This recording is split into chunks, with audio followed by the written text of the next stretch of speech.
I do have a little handout here, if I could, real quick, on plagiarism. Just we can take a quick look at it.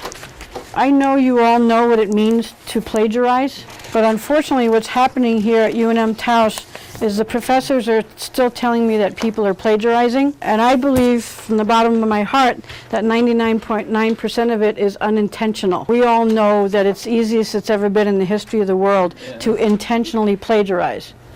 Copy and paste. It's just as easy for your professors or your employer to detect that you're plagiarizing. So to intentionally plagiarize is ridiculous nowadays. If, you know, maybe you're not sure that you're plagiarizing. How would you? My mantra here is about 3/4 of the way down, and it says, when in doubt, cite it. Oh. Okay, so anytime you're using materials and it didn't come from your head, you have to say, okay, where did it come from? Was it that website that I went to? Was it that book that I read? And that's why I bring it up. I know you all know what it means to plagiarize, and I know you all know you're not supposed to plagiarize, but as the university librarian, I just want to remind you, because it starts right now.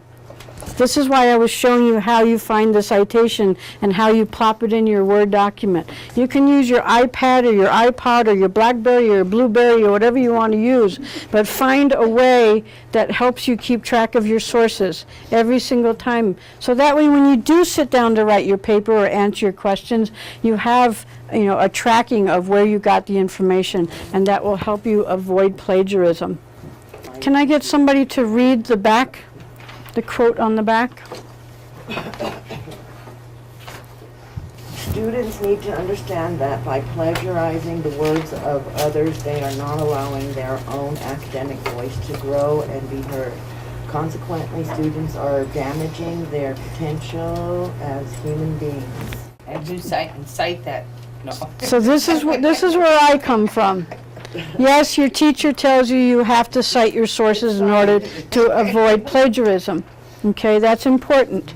But it's twofold. It's you want to give credit to the people or the publication that you got it from. And then also, if I read your paper and I go, how did she come up with that idea? That's really interesting. I never thought of it that way. I can look at her references and I can go back and look and see where she got that information from, and then I can learn from that. It's called building on each other's knowledge, and that's why we want to cite our sources whenever possible. Okay? So I appreciate your time.